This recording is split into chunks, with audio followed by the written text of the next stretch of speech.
Hello and welcome in to the Ultimate College Football Show. I'm Cooper Petagna. That is National Recruiting Analyst Tom Loy. And the other guy on the screen is 24/7 Sports Director of Scouting, Andrew Ivins. We got a great show for you today as we get ready to talk about the Elite 11 finals just a few short weeks away. But first, we got our opening kick. That's right. The College Football Playoff Committee is still making moves as we are moving to a straight seeding format. Starting in 2025, the committee announced last week. That means the top four highest-ranked teams will earn a bye regardless of their conference championship status. So to help break that all down, we have some beautiful full screens. And this is what the College Football Playoff 12-team bracket looked like last year. You saw matchups of the ACC champion Clemson and Texas. You also saw Tennessee at Ohio State, SMU, Penn State, Indiana, Notre Dame. A little bit of mixed bag in terms of the level of competition. What it would look like in 2026? Well, Clemson would travel to South Bend. You get Boise in Indiana in a 9-8 matchup. Arizona State, Sam Leavitt would take on Ohio State, and then SMU in Knoxville to take on what would have been Nico Iamaleava in Tennessee, but that is not the case anymore. So, Drew, I got to ask you, if the seeding of what we're seeing now proposed in 2026 were to have taken place last year, how do you think that would have changed the outcome of the 2025 college football playoffs? Coop, I don't know if it changes much. I mean, Ohio State, maybe they play a hotter team in Arizona State over Tennessee. I think the other thought that comes to mind is, hey, we would have had some rematches, right? You know, Oregon and Boise State played earlier in the year. Georgia, Tennessee, they play late in November. I don't know, Cooper. My big takeaway with this whole college football playoff restructuring, figuring out, I think they need more on-campus games. And when you look to this past year, I think that's what made that college football playoff. So, round two, can we find a way to do it at the college campuses? And we can keep the semifinals and the finals and that bowl game structure. But to me, give me some more on-campus games because I think that's what makes the college football playoff pretty cool and unique and different. I was in South Bend for that Notre Dame Indiana game, and I could not agree more with Ivins. Like, I think the more you can get that, I think that's so much better. I think that's what the fans are going to eat up. They deserve it. They want that moment. They want that home field advantage. But I also agree that I don't think that it would have changed too much. Ohio State was just simply too good for everybody. They got hot at the right time. I mean, and again, even in that second, like Oregon was going to get a bye no matter what. So I think that Oregon's best shot, they were the best team in the country. They would have had to keep it going and keep it rolling. So I think that week off hurt them. So I don't think much would have changed. I think Ohio State would have been your national champion regardless. They were just simply too good. A lot of talk about the playoff format changing, and with that, we have Brandon Marcello down at SEC coaches meetings down there in Florida. The SEC spring meetings have become more of a thought experiment for SEC administrators and actually somewhere where they get decisions done and make some things official. And that's what's going on again this year. For a third straight year, they're still discussing and debating whether to move from 8 league games to 9 league games in football. The issue here right now is that they want to see what the college football playoff format is going to look like in 2026 and beyond. It looks like it's going to be a 16-team format, but SEC administrators want those 4 automatic qualifiers to assure some space there. And if doing so will make strength of schedule not such an issue with the committee, which would then allow the SEC to feel more relaxed to move from 8 games to 9 games. Meanwhile, coaches are out there wondering here at the SEC, why can't we do the 5+11 model that's been proposed by the ACC and Big 12, which was 5 automatic qualifiers total for all the power conference champions and a group of 5 champion plus 11 at large. So some dissension there in the room between the ADs and coaches, but in the end, it's believed that the SEC is going to push forward with this 16-team model where they get 4 automatic qualifiers for them and 4 for the Big Ten as well. A battle brewing there between the ACC and Big 12 on one side and the SEC and Big Ten on another. That's really the big thing that's going on here is that battle brewing there as they try to find out and figure out when they can get this all settled with the CFP format so the SEC can move forward with what their league schedule will look like. Again, the SEC's been discussing this for 3 years. First, it was a money issue, then strength of schedule issue, and now it's whether are we going to get 4 AQs in this new college football playoff format. Again, that's going to be decided by all the administrators and all these conferences, and that might happen within the next month, or in December. It seems a deadline has been set of December 1st, according to the contract language in the CFP. So hopefully here we hear something soon, but probably not until the fall. Not a bad backdrop right there for Brandon Marcello from SEC meetings down there in Destin, Florida. We'll have to wait potentially a month, 30 days, or maybe even to December to get a ruling on how the college football playoff will shake out. What we don't have to wait on is the release of EA College Sports College Football 26. And right there you see the deluxe edition, which we'll dive into in a second. On the cover, Ryan Williams, Jeremiah Smith, no shortage of star-studded talent. And you think about it, 8 of the 11 cover athletes were 5 stars. That includes Bryce Underwood, the number 1 player in the class of 2025, who hasn't even taken a snap of college football yet. Drew, I know you love this stat, 10 of the 11 former top 247 players as well. The only outlier, Sam Levitt, who was a 4-star, right? So they want to talk about rankings. Well, it could help you be on the cover of EA College Sports. Drew, I got to start with you on this one, man. How's it feel to see the fruits of your labor right there on the world's biggest video game? It's pretty cool, Cooper, right? I have EA Sports 2026. I'm going to get the next video game. I think what's a little crazy here, Ryan Williams and Jeremiah Smith on the cover as sophomores. And Cooper, me and you kind of build that class of 2025 wide receiver group as generational. But I don't think if we did this a year ago, we sat in these chairs and talked about the video game coming out, we would have projected that, hey, Jeremiah Smith would be there. Hey, Ryan Williams. But these are the guys are the face of college football right now. And Cooper, the more I've marinated on it, I know we've talked behind the scenes, off air all the time about it. Jeremiah Smith might be the best player I've ever scouted from an early age. And if it's not him, then it's Travis Hunter, who was on last year's cover for the video game. So these guys deserve it. And I'm excited to see what they're going to be able to do in their year 2 campaign on the field. I really just want to add how difficult this job is that you guys do. And to nail that number you dropped, I think you said 8 of 11, that's incredible. I mean, that's really difficult to do. So take your victory lap, Ivins, Coop as well. Very impressive job. But seeing those guys, I mean, Jeremiah Smith, not a big shocker there. Ryan Williams. I mean, Jeremiah Love's kind of a shocker for me. Not necessarily him being on there, but a year ago, I'm not sure I would have projected that. So pretty impressive. But again, what you guys do behind the scenes, I don't think the fans realize how difficult it is. I think the cool part about it is the number of guys. I think it's 5 guys within the last 2 cycles, right? So you think about 2025, 2024. We talked about Bryce Underwood, but Jeremiah Smith, Ryan Williams, DJ Lagway, those type of guys, Dylan Stewart, the other guy. It's cool because in the traditional sense of the video game, it used to be the guys that really couldn't benefit off a name, image, and likeness. They were off to Sundays to play in the NFL. Now you have guys going into their sophomore year are now the face of college football, which is pretty neat.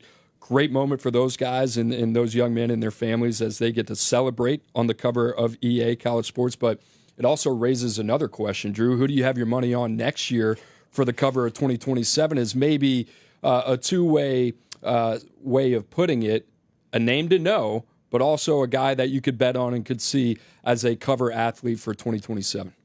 I got 2 names for you, Cooper. And the first one, I subscribe to the theory that Arch Manning is going to play 2 seasons of college football. So I don't think he's going to go off to the 2026 NFL draft. And so why not Arch Manning? He might be the most popular college football player of our time. I mean, Arch Madness, baby. I'm all in on that. Now, I think what makes it a little bit confusing, if we go back to last year in EA Sports 2025, there was some uncertainty whether or not Arch Manning was going to be in the game. Remember, everyone had to opt in. So Arch Manning would be my pick. And hey, did you guys know this? Peyton Manning, Eli Manning never made the Madden cover. So Arch can do something that, hey, the relatives didn't.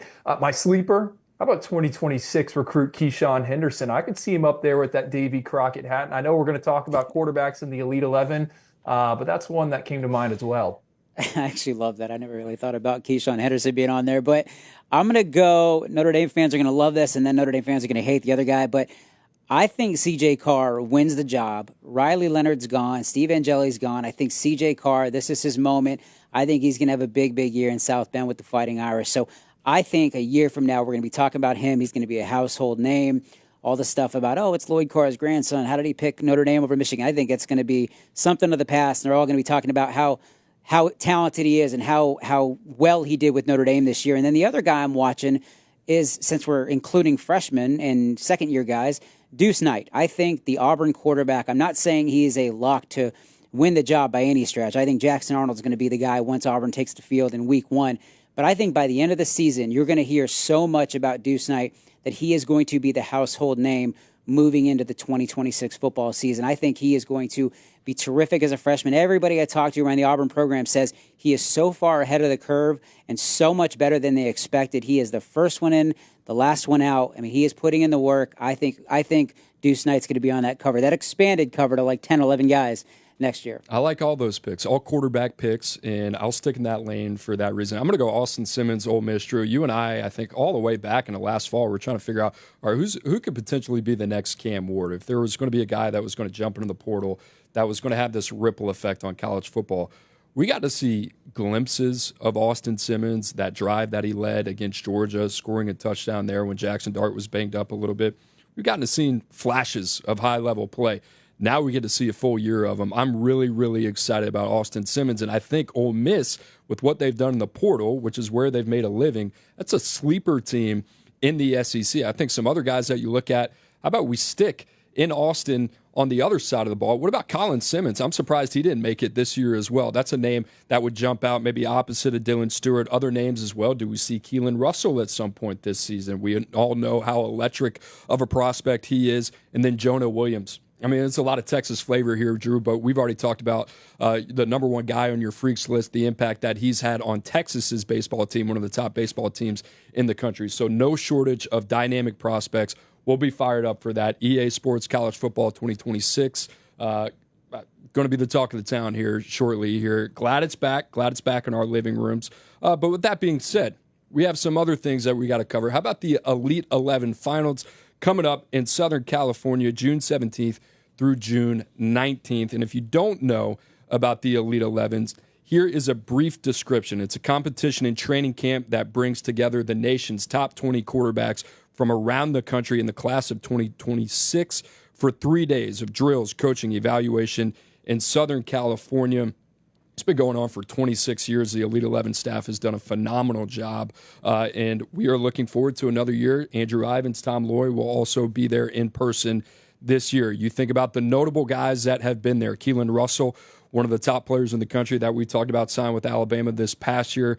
You look at Heisman Trophy winners like Caleb Williams, and then other guys like C.J. Stroud. You go down the list, Tua Tagovailoa. So no shortage of star power. So what we're going to do this year, well, we're going to draft these guys, and here are the participants that we will be able to select from, the 20 guys that will be in attendance in L.A. this summer, starting with the number one player in the country, Faison Brandon, Keyshawn Henderson. We'll talk about all these guys and a lot more, but first, we got to take you through our scoring system and the criteria for how we will grade these players, and that will happen, obviously, a couple weeks from now. But there you see it. The most valuable player, which will be decided by the Elite 11 staff, will earn you 11 points. If they make the Elite 11, that means you finish in the top 11 out of the 20, that will earn you 5 points. The Athletic Rail Shot Challenge, the winner of that will get you 3 points. Panini Accuracy Challenge, another 3 points. Vice's Pro Day, another 3 points. And then the Wild Card makes the Elite 11. That would be 10 additional points. So let me say this. There's a lot of information going on. Each of these guys, Tom and Andrew, will select 6 players, and their 7th player will be that wild card player. So I like the idea of this, a nice fantasy draft. And Drew, since you are the DOS, the director of scouting, you will get the first pick in the draft, and you are officially on the clock for the Elite 11 finals. Fired up. Yeah, well, hey, me and Tom had to do rock, paper, scissors for 1-1 in this draft. Cooper, I'm going with our guy, Faison Brandon. He's been our dude for over a year now, and I see no reason to move off the number one player in the country who is currently committed to Tennessee. Went back, watched his Elite 11 workout there in Arizona.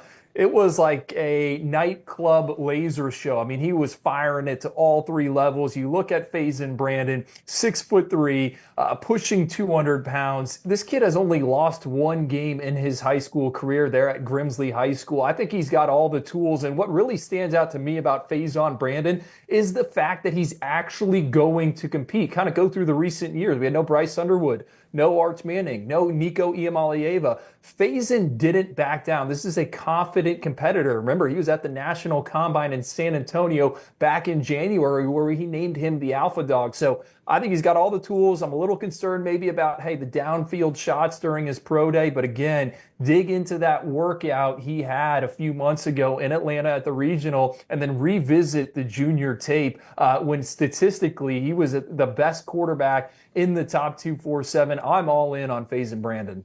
I remember you called me as soon as that regional was over, and you were just raving about how impressive he looked, how it was one of the best performances you've seen. So kind of a no-brainer. I'm a little disappointed you took him number one because I would have loved to take him. But, I mean, and Tennessee fans completely locked in, not really looking around. I don't really think, I mean, everybody's reaching out to him because he's the best player in America. But Volunteers fans, I think you're safe. He's going to be signing with Tennessee. We talked about it. What does this season look like, right, for Tennessee, LSU, in there in the sweepstakes as well? A lot of teams trying to reach out, but Joey Aguilar, George McIntyre, Jake Merklinger, what does it look like this year? What does it look like for the future of that room? A lot of expectations. Drew, I know you had something you wanted to add on Faison Brandon.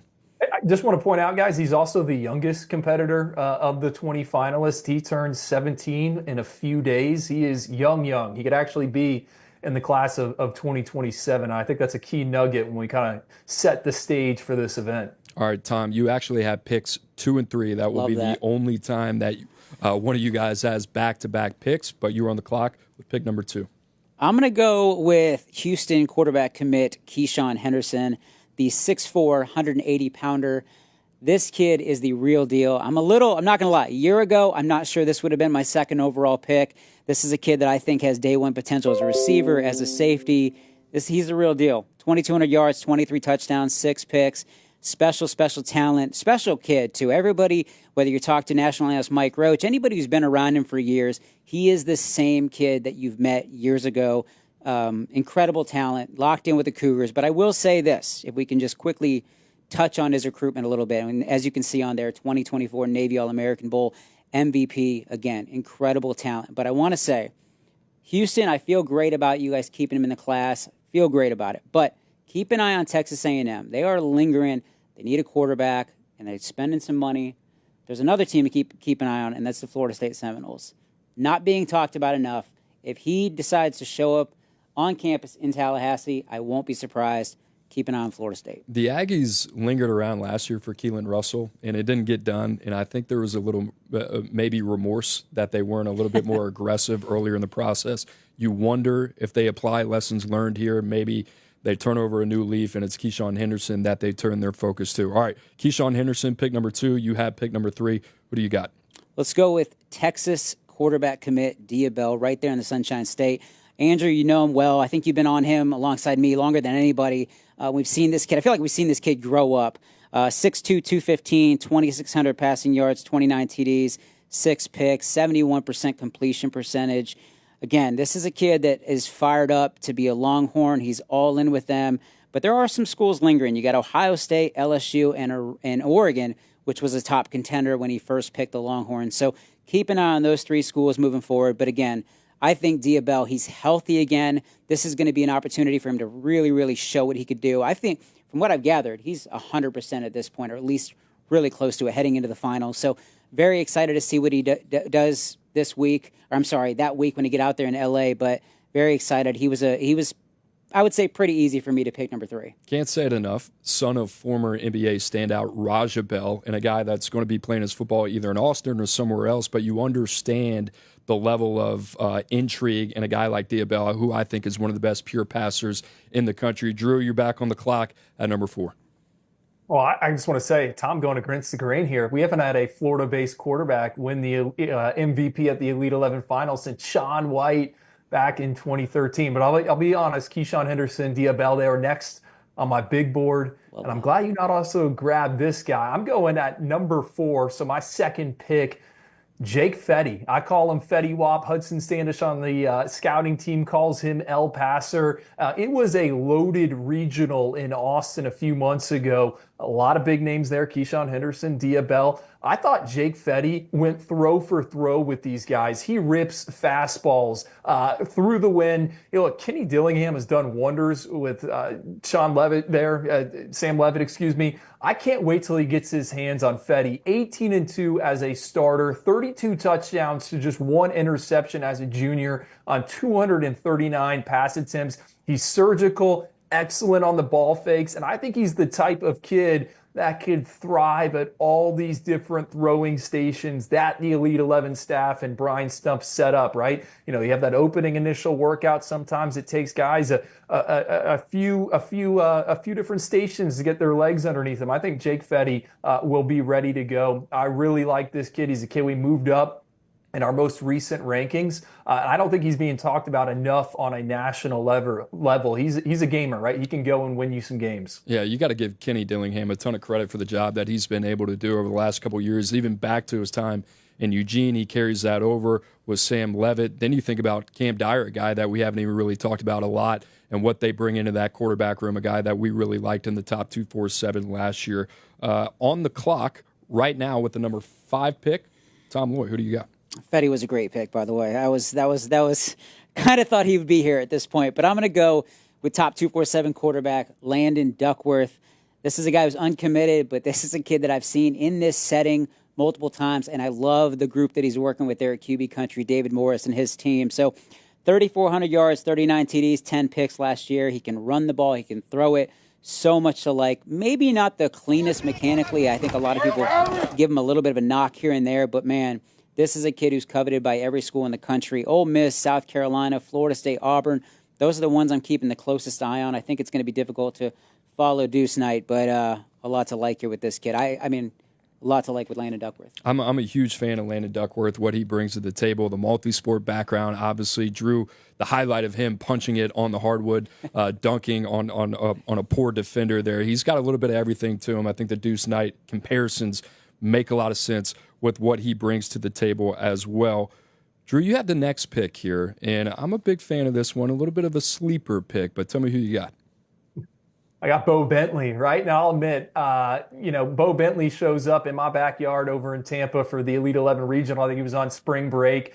I thought he was going to absolutely dominate the event. I thought I was going to leave and the Alpha Dog was already written. But Bo Bentley, it was kind of up and down, right? It kind of left a lot to be desired in that performance. With that being said, you turn on the tape. We go back to what this kid did in San Antonio at the Navy All-American Bowl as an underclassman. 16-0 in his first year as a starter, 52 touchdown passes, almost ran for 1,000 yards. I think this guy just sees the field extremely well. He can make anticipatory throws to the second level. I think Bo Bentley kind of got some water thrown on him when he went to that Elite 11 Finals Regional in Florida. Really talented year in the Sunshine State when it comes to the signal callers, and I think he's going to show up firing. This recruitment, to me, just like you guys mentioned with Landon Duckworth, hey, what's going to kind of happen here? LSU's in there. Oklahoma's in there as well. I think someone is going to get a high floor type of prospect. Reminds me of Sam Howell. Go back to the 2018 Elite 11 Finals. Sam Howell finished 4th in the 24/7 sports rankings behind Bo Nix and Spencer Rattler. So if Sam Howell can get it done, I think we're going to see it from Bo Bentley there in LA. It's a great pick. A lot to like about Bo Bentley. We saw him in San Antonio, and he had the chance to win the game at the end.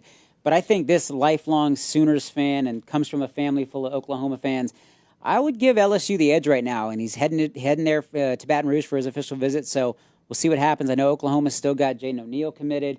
It's just kind of been dicey how they're handling quarterback recruiting, but yeah, nice pick. But my next guy, thankfully, is still there. So all right, well, hold on real quick. I think the other thing with Bo Bentley's game, when you go back and you watch him, Drew, you're always quick to mention he's an athlete. Had over 900 yards rushing as well. Love the dynamic that he brings to the running game. So you don't get to see a lot of that in that kind of Elite 11 setting. But what he does on Friday night certainly translates to the next level as well. Tom, you are back on the clock with pick number 7. I want to make it clear. I was about to take this kid second or third, but I had a feeling Ivins wouldn't take him this early. Might call it a reach, but I am going to go with the guy that knew the board. I think this one's going to work out, and I could actually see him honestly winning the entire thing. I'm going to go with Miami commit Darion Coleman.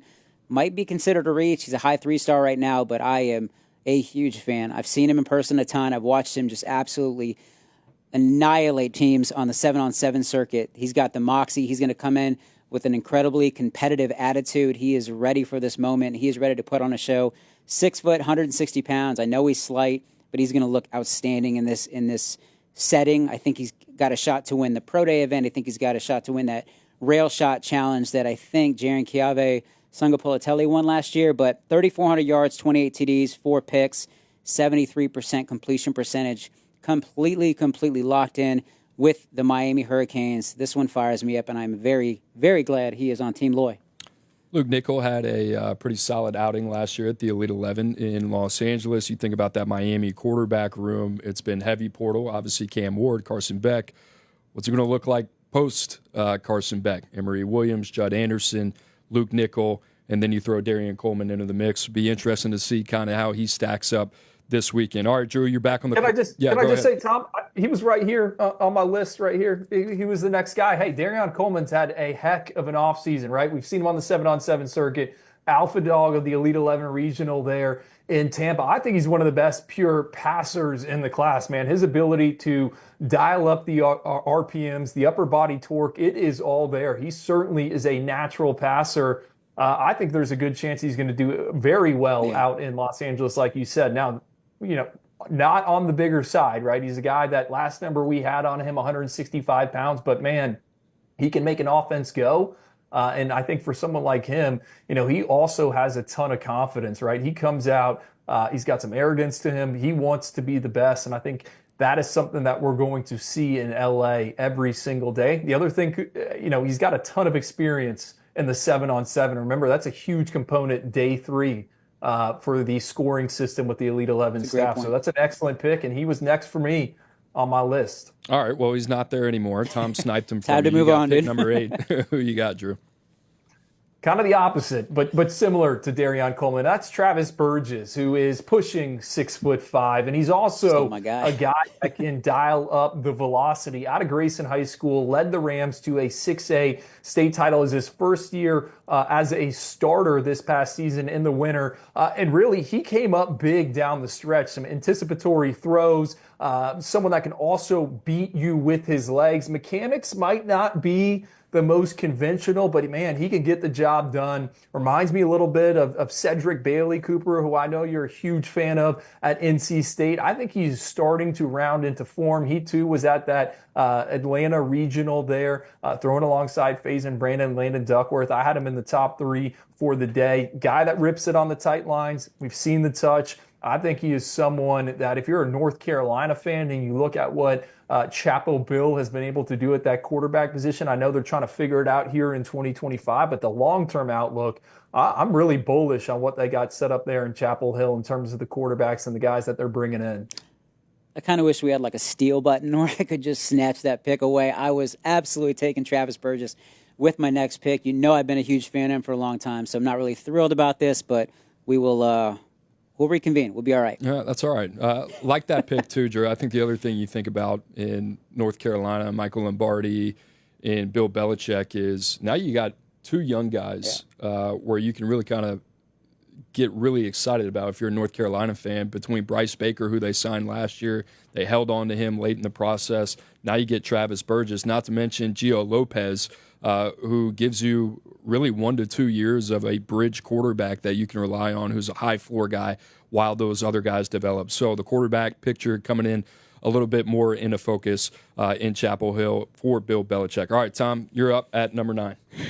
Man, like I said, Burgess was going to be my pick there, but we're going to go with top 247 quarterback Oscar Rios. Going out west on this one, I know a guy that Blair Angulo, Brandon Huffman, Greg Biggins, all been a fan of for a long time. So a lot to like of this kid, and I'm fired. I've never seen him in person. I've seen a lot of tape, but never seen him in person, so I'm super excited to see him in California. 6'3", 175, top 10 quarterback in the country, 2,500 passing yards, 22 TDs, 6 picks last year.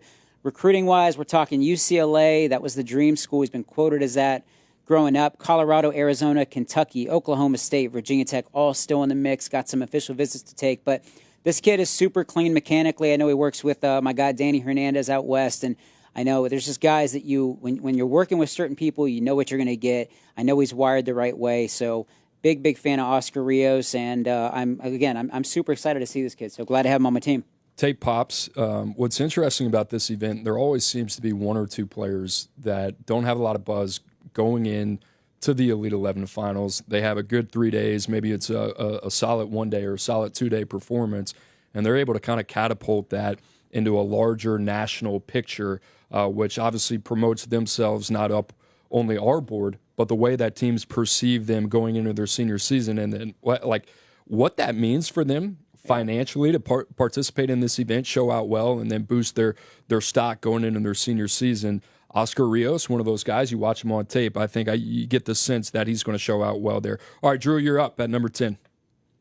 I'm going with Jonas Williams, USC commit, right? Hey, Trojans right there in the shadows at the Elite 11 field. We've seen some of these quarterbacks there show up and support the future USC signal callers in recent years. I've been hot and cold on him throughout the evaluation process. Really like what he was able to do at the regional there in Nashville. I know both you guys were there. He punched his ticket right away. 42 touchdown passes this past season. On the older side for the grade, I think what stands out about Jonas Williams, his ability to throw on the move. Cooper, think about it. That pro day workout, right? 20 scripted throws. They move these quarterbacks around. You have to be accurate outside of the pocket. And I think Jonas Williams, ton of value getting him right here late in the draft. Pretty similar profile, just at least physically, to a guy like Hassan Longstreet, who signed with the Trojans last year. I mean, you see hovering around 6'1", both guys easy movers, very comfortable throwing on the run. Thought he had a really solid outing when we saw him in Nashville just a few weeks ago. So another guy that USC fans should be pretty excited about. Tom, you were back on the clock. This is where the picks really matter. It's what we like to call day three, GM hat where on. you separate yourself. You're at pick number 11. Who you got? There's some good players on the board. I am going to go with 3-star quarterback Matt Ponatoski. He has been kind of flying up the national radar over the last couple of months. So very excited about this one. 6'2", 190 pounds, 3,400 passing yards, 57 TDs, 3 picks, 70% completion percentage. His recruitment's been pretty fun to watch lately because Oregon's coming after him, Alabama's making a move, Indiana. And this is one of those two-sport guys that I know Andrew Ivins loves. So a guy that's going to play baseball, likely play baseball in college as well. So dual-sport guy, but I like the mechanics. The ball kind of, again, this is not a kid I've seen in person, so this is going to be a great setting for it. And I talked to some of these coaches that are involved, and they think that this is a kid that's going to be a steady riser. You mentioned this earlier about kind of going out here, being in this setting, and then really taking off nationally and, candidly putting a lot more money in your pocket. I think this is a kid that can absolutely see his stock take off with a big week in Los Angeles. So very excited about this one. Andrew, curious to get your early impressions on Ponatoski and maybe the expectations for him coming in to the Elite 11 finals. Coop, who he reminds me of is Devin Leary, right, who was a 6th-round pick by the Baltimore Ravens there. I think there's similarities. Leary, also a baseball guy. Matt, initially as a 13-year-old, was committed to Missouri, right? He was going to be a baseball player. He's a nationally ranked shortstop. I think this is a guy that could be playing in the MLB. Like, there's a chance he could get selected very early. I like what he does in the perimeter game. And, for a shortstop that's making all these acrobatic throws, I don't know if that translates to the gridiron just yet in terms of his ability to create with his legs. But he can scamper outside the pocket. He's a high-volume passer to me. Easy to see why schools are excited. I think the football at times, it'll hang up there a little bit. So excited to kind of vet the arm next to some of these more established signal callers. Cooper, you brought it up, right? Every year there's some guys that kind of catch your eye. And, night one, you're going back to the hotel. You're digging into the tape, right? Then it's night two. All right, hey, should we move this guy up in the rankings? I think we have a good idea of where Matt should be ranked heading into his senior season, and let's see how he stacks up alongside these other arms. All right, Drew, your last pick before the wild card pick, which I'm excited about, but who do you got here?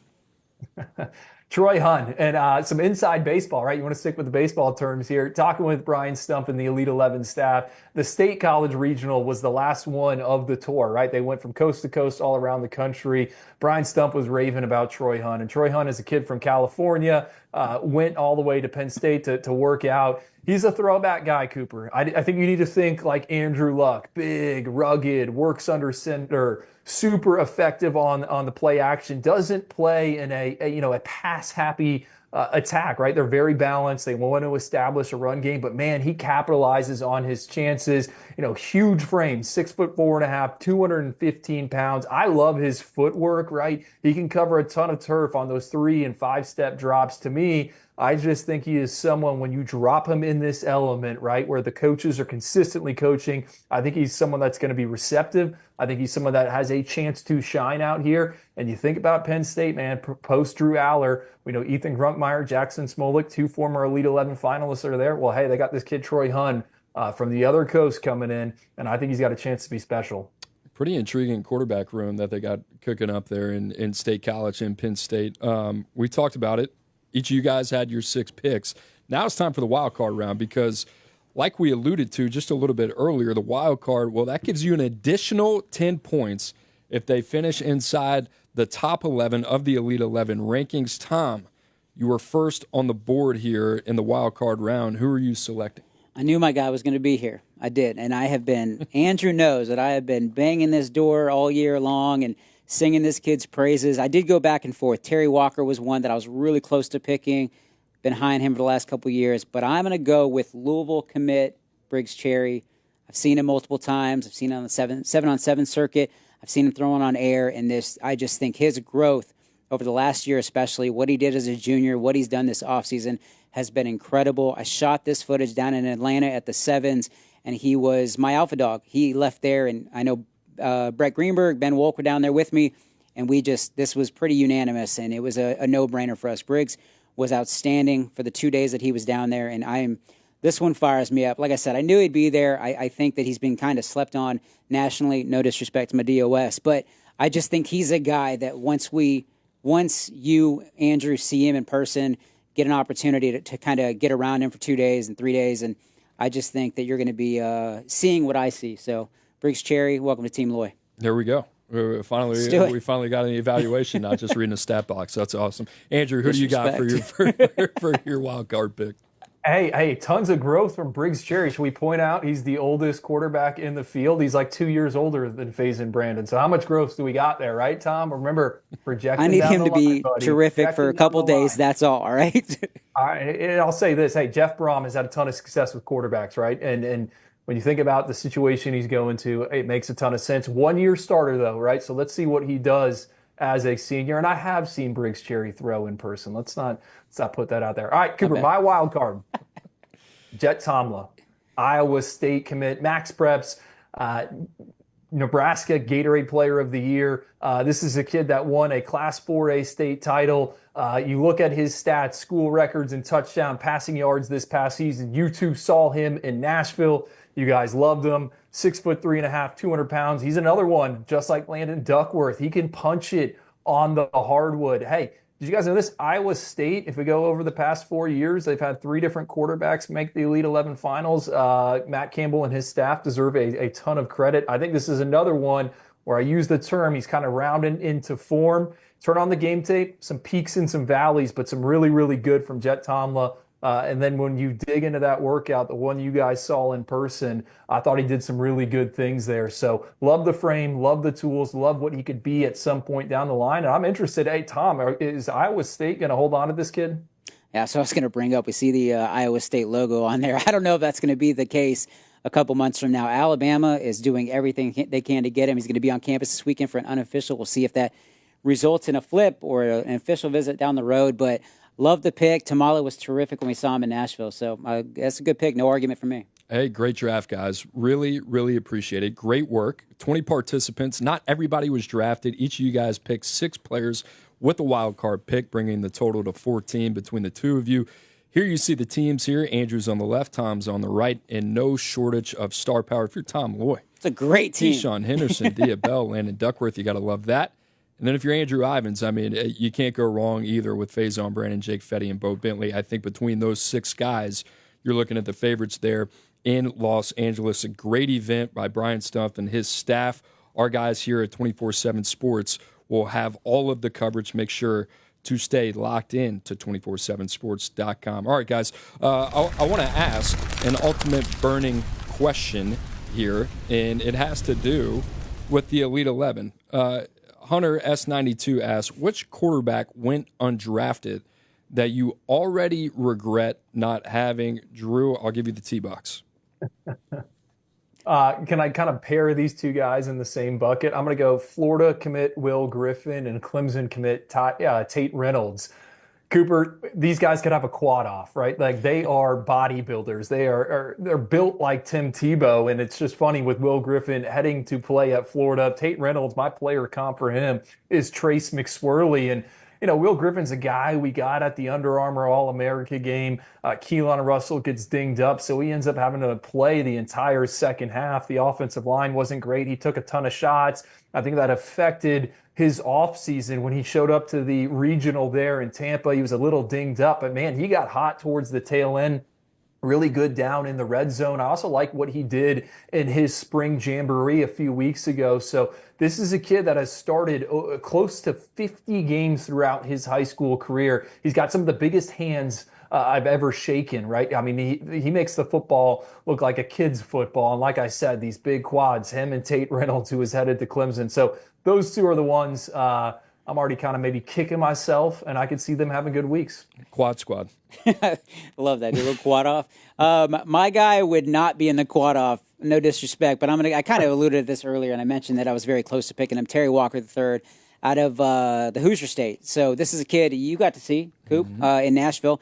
Came up, committed to Duke. Big fan. I've been watching this kid closely. A friend of mine, Antoine Taylor, coaches quarterbacks in Indiana. He put Terry Walker on my radar when he was, I think, heading into his freshman season. And he said, this is the guy that's going to be the dude in the next couple of years. And he was right. This is a kid that, yes, high 3-star ranking, right on that cusp, committed to Duke, though, had some great offers, and a kid that I think continues to soar up the recruiting boards. I mean, he's just not a kid that's lit it up on Friday night. So that's kind of been the caveat to what's taken him to the next level. But Terry Walker III, I'm a big fan. If you're Duke, he's kind of the profile of what you want at the quarterback position. Yeah. They went out, they spent a lot of money on Darian Mensah and Understatement. Dan Mahan. Is that right? Yeah, Did I say it right? They brought him in last year, another guy that was kind of more of a high floor profile.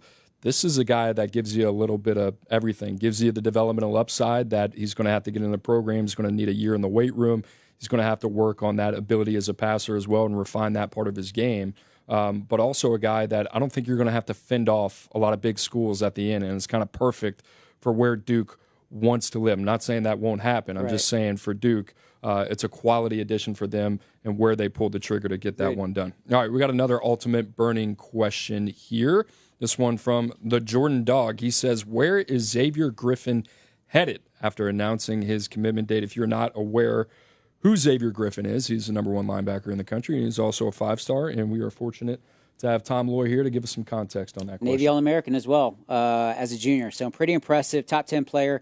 At this point, I like Alabama. I don't think Georgia's involved as I mean, they want to be involved, but I don't think they're truly involved right this moment, so we'll see if things change, but he's announcing his commitment on June 29th. I know our guy Brett Greenberg is going to make the trip, and Wilk will be there just in case it happens to be Georgia.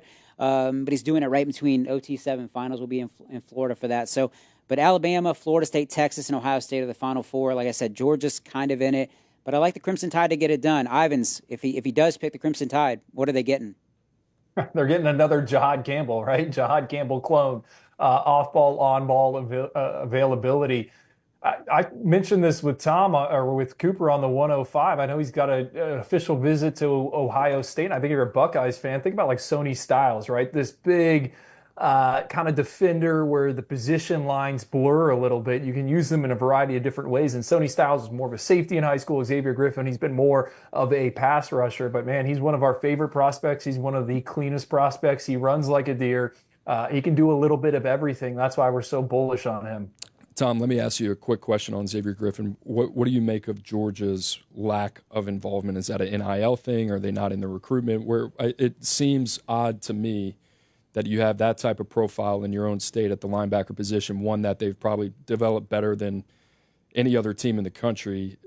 Where are they at, and how did they maybe find themselves here? Well, because he's originally from Alabama, so he's got strong family ties to the Yellowhammer State. So I think he lives in Georgia, and he's got ties there, and he's been there a while. But Alabama is always going to be home for him and his family. And I know come decision day, they're going to have a ton of people. That's why they really couldn't adjust. I mean, we initially planned about potentially hosting it live and everything like that. Just didn't work out timing. They have so many people coming in from Alabama to make it happen. So strong ties to Alabama and the state itself. I remember when we first ranked, and Ivins, you kind of tasked me to get in touch with all these guys that we were ranking in 2026. And Xavier Griffin, the first thing he said was like, everybody kind of assumes I'm from Georgia, but I'm not. I'm from Alabama. And he was raving about the Crimson Tide then. So we'll see if it kind of comes full circle and they get it done. That's why we have him on the show. Guys, we appreciate it. But first, I haven't mentioned, we're on the road to 1 billion views. We are officially 1.8 million views away from 1 billion total views on our YouTube channel. Thank you so much for being a part of that. With that, we are still giving away subscriptions to 247sports.com. To enter, all you have to do is take a picture of yourself watching the 247 Sports YouTube channel. Tweet at us using the hashtag Road to 1 billion. Make sure you don't want to miss that. Obviously, subscription to 247 Sports, the best in the business. You want to make sure you get all on top of that.